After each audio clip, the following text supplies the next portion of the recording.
So Father Flager told me he refuses to allow Jelani's case to slip through the cracks, vowing to help the family in their search for answers. Why is this being ignored?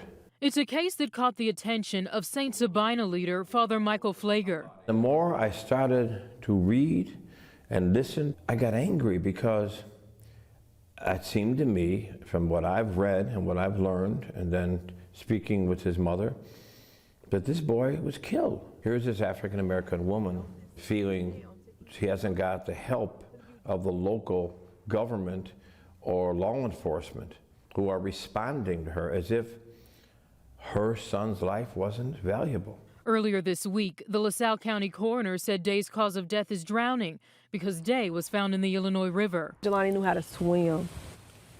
Doesn't even make sense. Day's mom tells the I-Team she wanted a third autopsy done to understand how her son died and to be sure that the body found in the river is in fact Jelani. So Father Flager hired local private investigator and forensics expert Sergio Saratella and his team to help this mom get answers. The first thing we did when we examined the body was look for external signs of trauma. So I'm looking for lacerations, incisions, broken bones, gunshot wounds. Saratella says while his team did not find any obvious signs of external trauma to the body, he says it's impossible to say there was no harm done at this point. The fact is, Mother Nature dealt us a very difficult hand. The remains were in water for 11 days, and the river washed away a great deal of forensic evidence. The heat, the water, which accelerated decomposition, and the environment really made forensic investigation very difficult in this case. Saratella says he has not reviewed the LaSalle County coroner's autopsy, and he prefers it that way so that he can have an objective review of the case.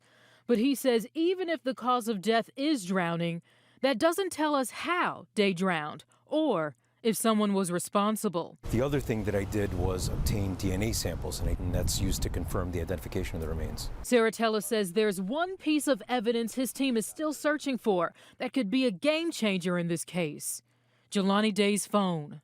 With respect to his location, his movement, who he was communicating with, the content of those communications, I really think that if we can find his phone, digital forensics will advance this investigation in a major way. Now, Saratella tells me he hopes to have DNA results in the next few weeks and will review them to Jelani's mother as soon as they come in. Now, local police departments involved in the case tell the I-Team they are doing everything in their power to help solve this case. Is joining the fight to get answers in hope of solving the Jelani Day case.